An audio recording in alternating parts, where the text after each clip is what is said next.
はい、どうも元です。今年もやってきましたハノイサイクリスト新春恒例の200キロライドです。今年でですね3回目の参加になりました。1回目の参加の時はですねロードバイクを始めて4ヶ月くらいだったんでですね、ひいひい言いながら必死についていった記憶があります。スピードはともかくとしてですね、この2年間でですね距離だけは結構走っているので、不安もなくですね迷うことなく参加をしました。ですが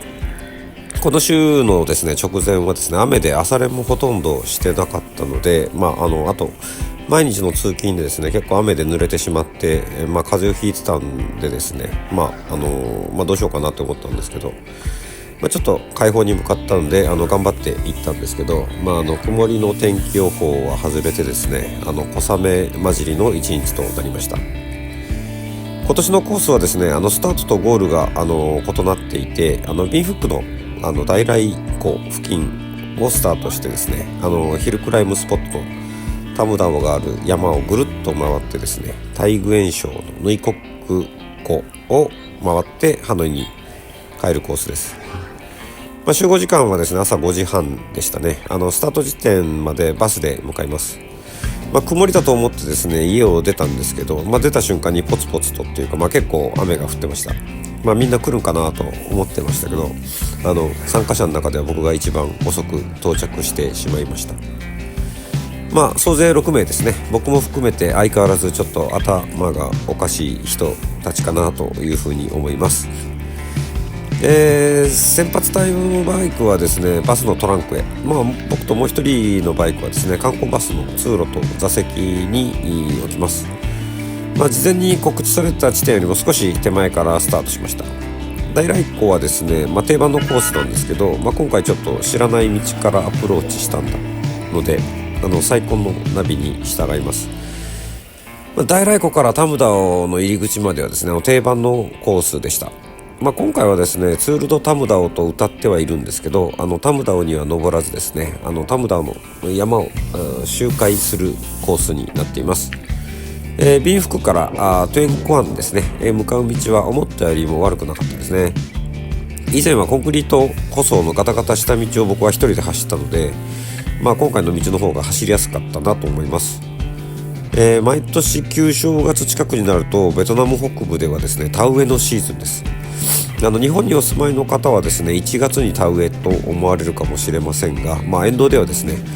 田植えの風景が広がっていました。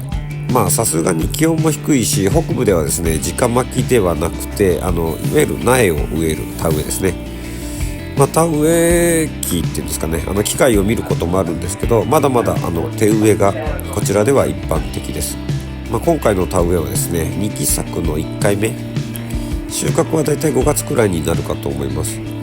南部では3期作のとこもあるみたいですが、北部ではだいたい見る感じ2期作ですね。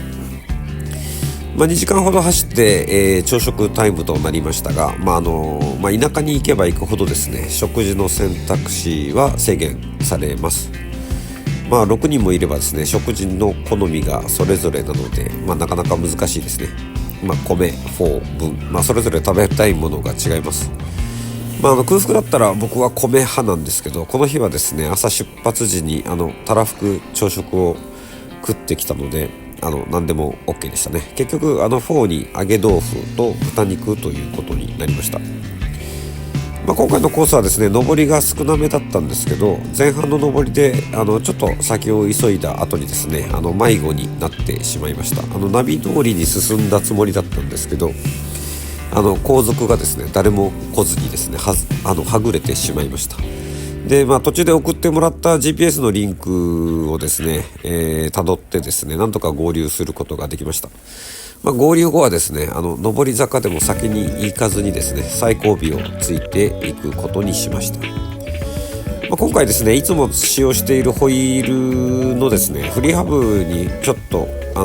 フリーハブからイオンがするのでショップからの大体のホイールを借りて参加しています。フックレスタイプのホイールでですねタイヤはチューブレスレディのシュワルベプロ1なんですけど、ワイドリムでですね乗り心地はいいんですけど、借り物なんですね。ちょっとタイヤもおニューじゃありません。でですね、大愚園省じゃなくて大愚園市内に入ったところでですね、空気が抜けてしまいました。仕方なくですね、チューブを入れて無事に乾燥することはできたんですが、今のホイールはですね、購入して2年経つんですけど、いろいろあってですね、前後どっちかなんか修理しているという印象がですね、結構ありますね。でチャプター2のトアはですね、ちょっとなんでしょう、ハンドル一体型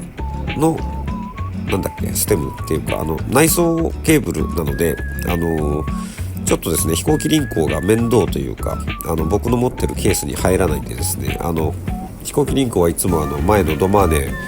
を持ってってるんですけど、ちょっと完成車用のホイールは重いので